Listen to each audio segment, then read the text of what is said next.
ओम माल्यादीनि सुगंधीनि मादत्यादीनि वै प्रभो मया तान् पुष्पाणि पूजा सम्प्रतिगीयताम्। ओम व्यासाय विष्णुरूपाय व्यासरूपाय विष्णवे नमो वै ब्रह्मण देवाशिष्ठाय नमो नमः।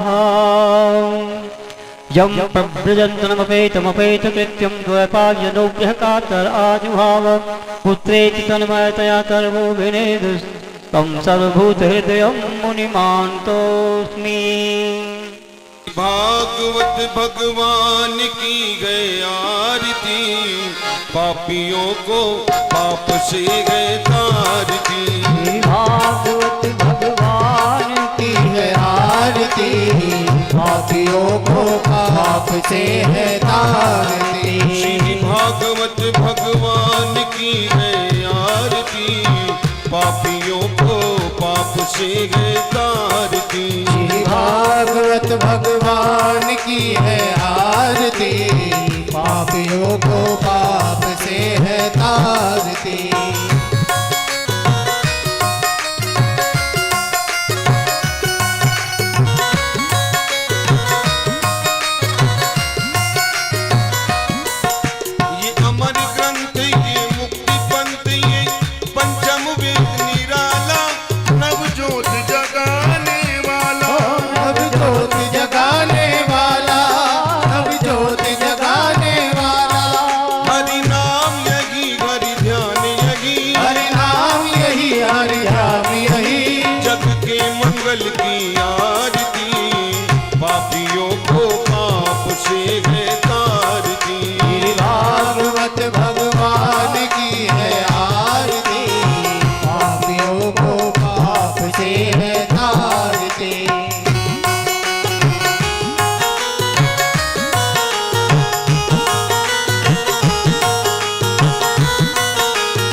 शांति गीत पावन पुनीत, पापों को मिटाने वाला, हरि दर्श कराने वाला।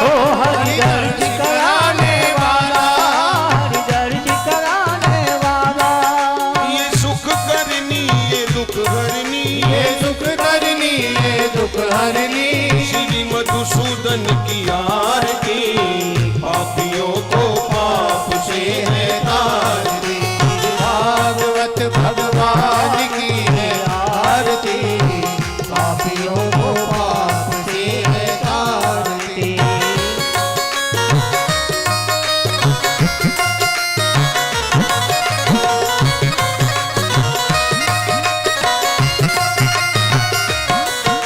ये मधुर बोल जग बंद खोल, सन्मार्ग बताने वाला, बिगड़ी को बनाने वाला। बिगड़ी को बनाने वाला, बिगड़ी को बनाने वाला। श्री राम यही घनश्याम यही, श्री राम यही घनश्याम यही। प्रभु की महिमा की आरती, पापियों को पाप से है तारती। भागवत भगवान की है आरती, पापियों को पाप से है तारती। पापियों को पाप से है तारती, पापियों को पाप से है तारती। पापियों को पाप से है तारती, पापियों को पाप से है तारती। पापियों को पाप से है तारती।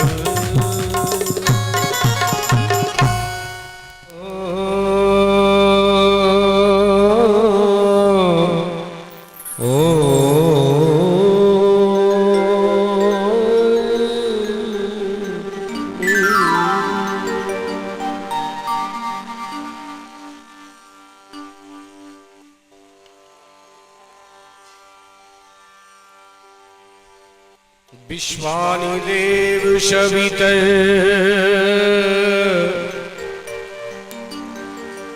दुरितानि परशुवे।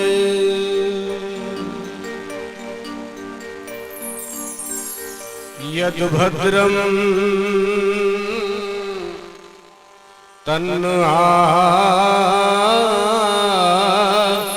सुरे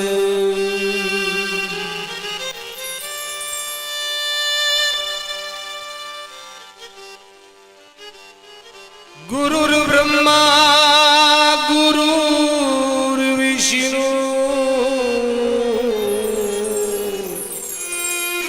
गुरुर्देवो महेश्वर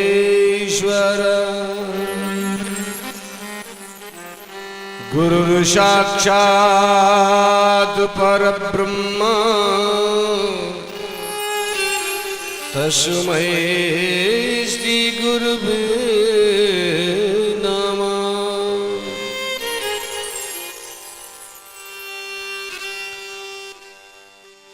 अतुलित बलिधामं हेम शैलाभदेहं तनुजवन कृशानं ज्ञानिनाम् अग्रगण्यम् सकल गुण निधानम वानराणामधीशं रघुपति प्रिय भक्तं वात जातं नमामि।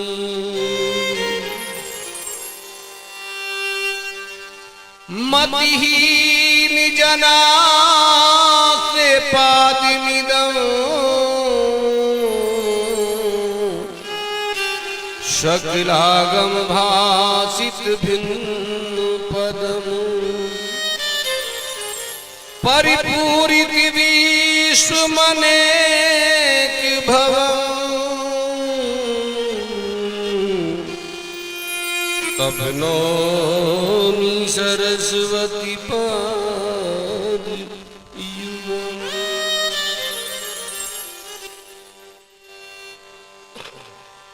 बर्हापीडं नटवर वपु कर्णियोर कर्णिकारं विप्रद्वास कनक कपि समो वैजयन्ती च माला रंध्रान वेणुरधर सुधया पूरयन गोप वृंदई वृंदारण्यम स्वपद रमणम प्राविशिद की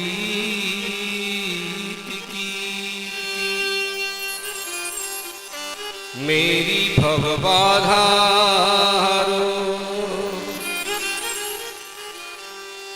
और नटवर नागरी सोई यातन की जाई परे श्याम हरि की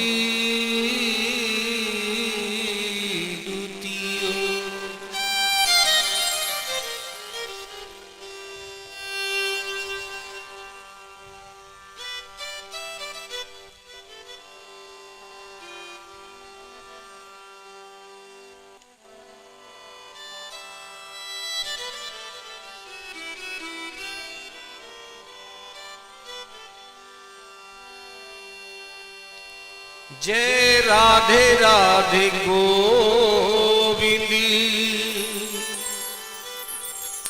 जय गिरिधरी गोपाला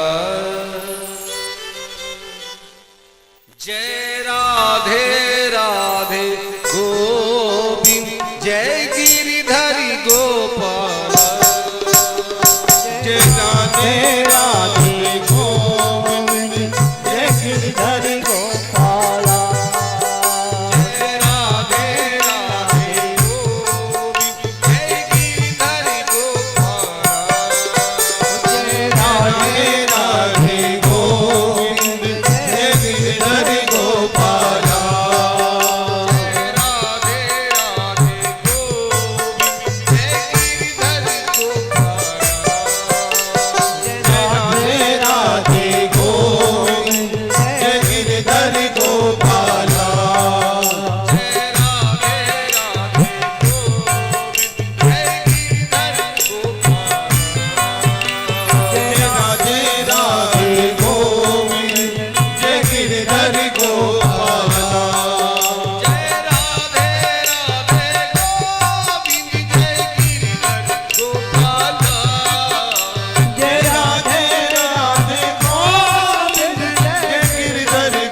वृंदावन बिहारी लाल जय हो।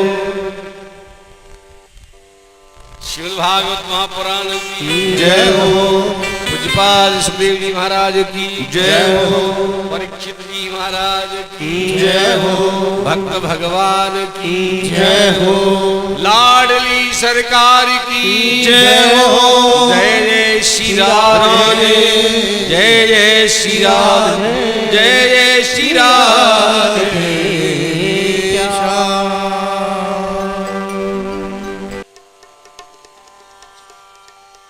उपस्थित कथा रसिक महानुभाव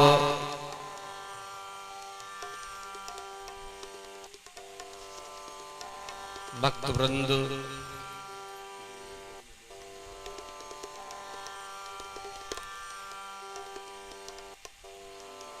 भावमयी स्नेहमयी पूजा के योग्य मातृशक्ति,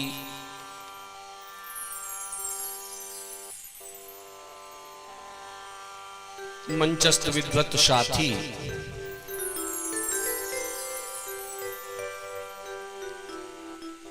आप सभी को इस व्यास गादी से मेरी जय श्री कृष्णा।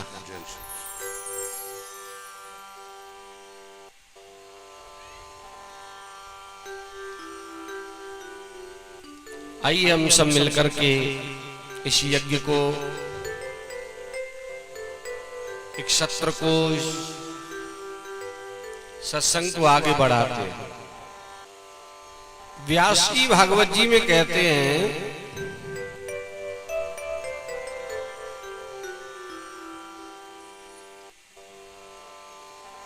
भाग्योदयेन बहुजन्म समर्जितेन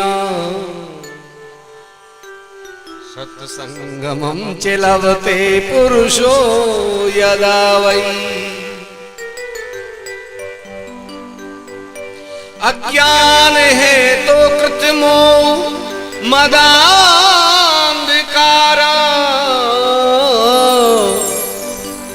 नासं विहाय तदोदयीते विवेका।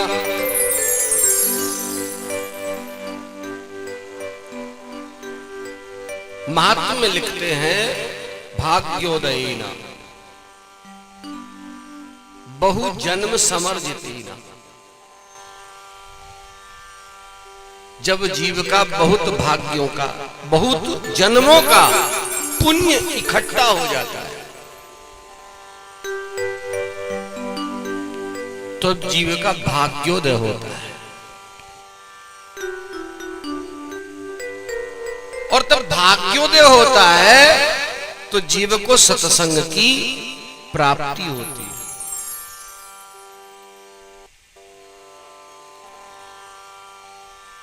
जीवन में और कोई संपन्नता आए तो भाग्योदय मत मानना। जीवन में यदि सत्संग आ जाए तो अपना भाग्योदय मान लेना कि मेरा भाग्योदय हो गया है। गोस्वामी जी रामायण में कहते हैं,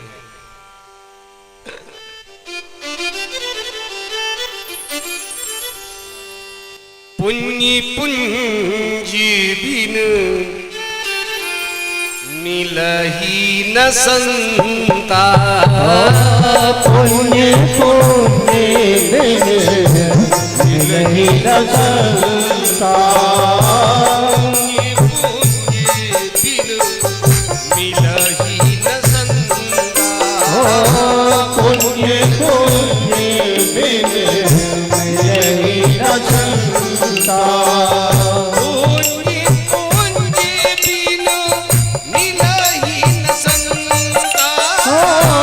पुण्य पुण्य मिलही न संता,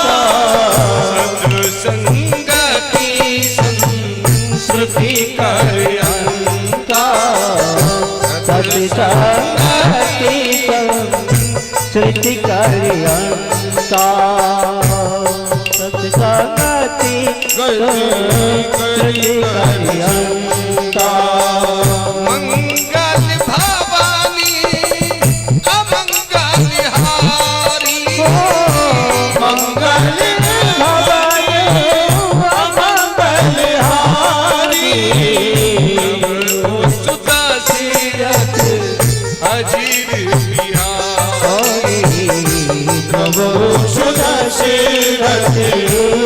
अजरी बिहारी वो सुधा तेरा थी अजरी बिहारी प्रभु सुदर्शन अजरी बिहारी गल भवन अमंगल हारी मंगल भवन अमंगल हारी मंगल भवन अमंगल हारी।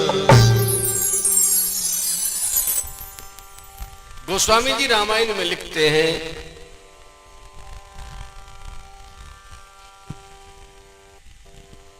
पुण्य पुंज बिन मिलही न संता। जब तक जीव के पुण्यों का उदय नहीं होता, उनका एक पुंज, जैसे आपने देखा होगा दीपावली पर हम क्या चलाते हैं, अनार। तो अनार में क्या होता है, एक डिब्बी में बारूद के दाने होते हैं, छोटे छोटे छोटे। जब उनकी संख्या ज्यादा हो जाती है, करीब डिब्बी भर जाती है, तो उसमें एक बाती लगा देते हैं और उसमें थोड़ा गली दिखा देते हैं, तो फिर बहुत बड़ा प्रकाश पुंज हो जाता है। ऐसे ही छोटे छोटे पुण्य जीव के इकट्ठे होते रहते हैं, और जब वो घड़ा भर जाता है, पुण्य का घड़ा भर जाता है, तब उसमें से पुंज निकलता है, और वह पुंज निकलता है तो पुण्य पुंज बिन मिले ही न संता। तब कोई संत आता है, क्योंकि जीवन में प्रकाश आ गया है, अंधकार हट गया है। वेद कहता है, तमसो मा ज्योतिर्गमय असतो मा सद्गमय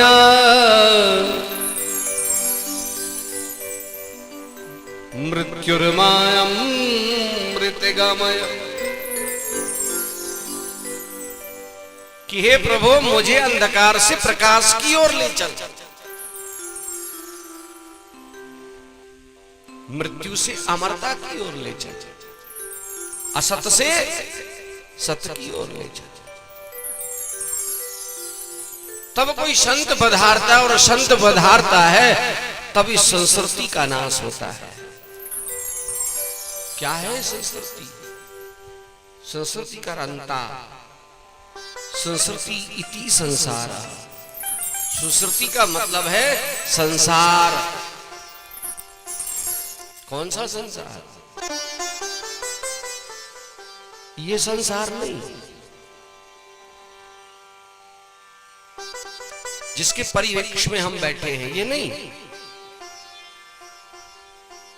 क्योंकि ये तो रहना है। जगत गतौ धातु से जगत शब्द की उत्पत्ति होती है। गतौ चलते रहना है, चलई रहती, इसे तो हमेशा चलते ही रहना है। लेकिन कौन से संसार की अंत होता है? जो हमारे भीतर घुस गया है। नाव से पानी कौन निकालना है? जो नाव में घुस गया है, नदी का नहीं। नदी तो सदैव बहती रहेगी, नदी तो बहती रहेगी, कि नाव जब ही पार लगेगी जब नाव का पानी बाहर हो जाएगा।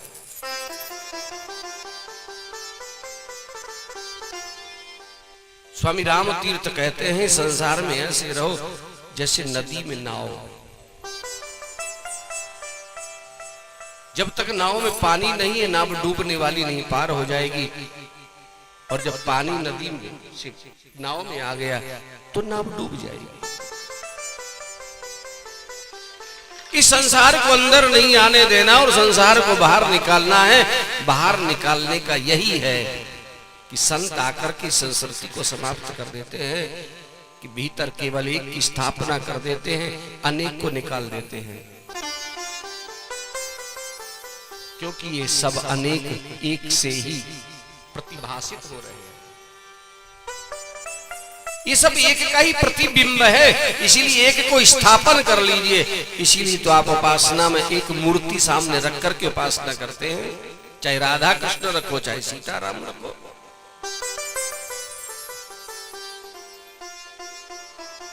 क्यों रखते हैं? कि प्रभु सबको बाहर करो और आप बैठ जाओ। इन सब ने तो धोखा दिया है, उलझा लिया है अपने में, क्योंकि आप सच्चे मीत हैं। आदि में भी आप हैं, मध्य में भी आप हैं और अंत में भी आप हैं। आपके सिवा और कोई नहीं है। तो ये संस्कृति को, इस संसार को संत निकाल देते हैं सत्संग करके। सत्संगति संस्कृति का अंता। तो संस्कृति का अंत कब होगा? जब सत्संग होगा। और सत्संग कब होगा? जब कोई संत आएंगे। और संत कब आएंगे? जब हमारे पुण्यों का पुंज इकट्ठा हो जाएगा।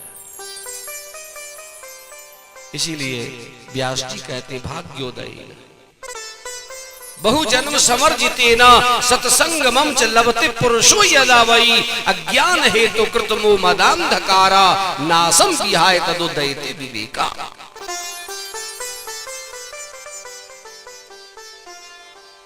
क्योंकि अज्ञान के द्वारा ये सब हो रहा है और अज्ञान को नष्ट करने का केवल सत्संग ही साधन है। और सत्संग से जब अज्ञान नष्ट हो जाएगा तो विवेक हो जाएगा,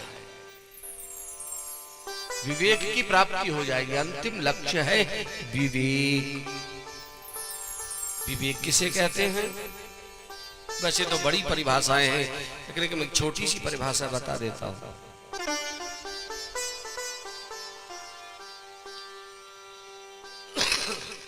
जब पाठ्यक्रम में पढ़ते थे तो एक श्लोक आता था, श्वेत हंस श्वेत बका। सफेदी बगुला होता है और सफेदी हंस होता है। तो का भेद हंस बकायो? फिर हंस में और बगुला में भेद क्या है? तो बताया नीर क्षीर विवेक हेतु। जब जल को और दूध को अलग अलग करने का समय आता है तो हंस हंस होता है और बगुला बगुला रह जाता है। जो गुण हंस के अंदर है वो बगुला के अंदर नहीं है। हंस के अंदर क्या गुण है? उसकी चोंच में एक गुण है कि जैसे ही उसमें लगाता है दूध अलग पानी अलग, और दूध को ग्रहण कर लेता है और पानी को छोड़ देता है। वैसे इस जीवात्मा को शास्त्रों में हंस लिखा है।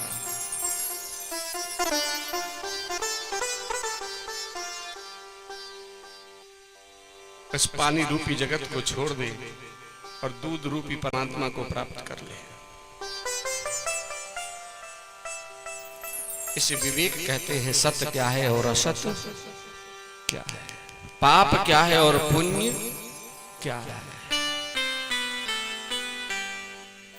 वो केवल पुण्य को ग्रहण करते हैं, पाप को छोड़ देते हैं, असत्य को छोड़ देते हैं, सत्य को ग्रहण कर लेते हैं। ये विवेक प्राप्त हो जाता है। तो आइए मैं कल के प्रसंग से आपको जोड़ लेता हूं। कल का प्रसंग चल रहा था, महात्म चल रहा था, महिमा चल रही थी भागवत जी की। भगवान का स्वरूप बताया, भागवत की महिमा बताई। भागवत ही भगवान है, भगवान ही भागवत है। तो फिर से बताया एक बार भागवत जी की महिमा। निगम कल्पतरोर्गलितम, फिर किस श्लोक में महिमा है? निगम कल्पतरोर्गलितम फलम सुख मुखाद मृत द्रव संयुतम पिबत भागवतम रसमालयम मुहुरहो रसिका भुवि भावुका।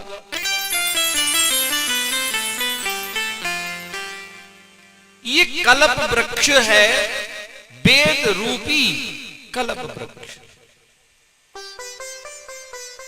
कल्प वृक्ष की महिमा तो आप जानते ही हैं। गंगा पापम ससीतापम दैन्यम कल्पतरु स्थिता। गंगा जी में स्नान करने से पाप नष्ट हो जाते हैं, चंद्रमा के प्रकट होने से ताप दूर हो जाता है, और कल्प वृक्ष का दर्शन मात्र से ही गरीबी दूर हो जाती है। गरीबी का मतलब है क्या है? गरीबी का मतलब, एक राजा एक राज्य पर चढ़ाई कर रहा था।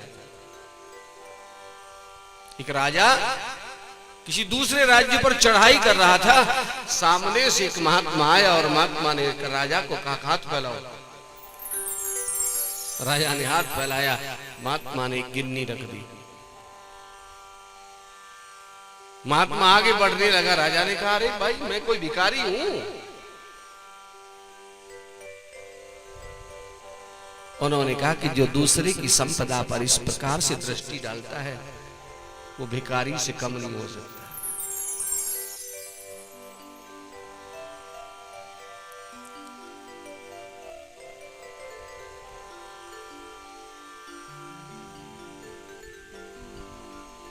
इसीलिए कौन है राजा, कौन है भिखारी?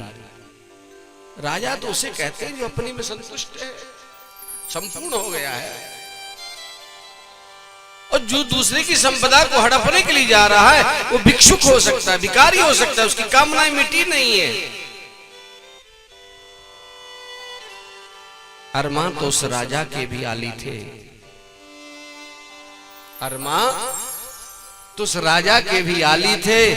जब गया संसार से दोनों हाथ खाली थे।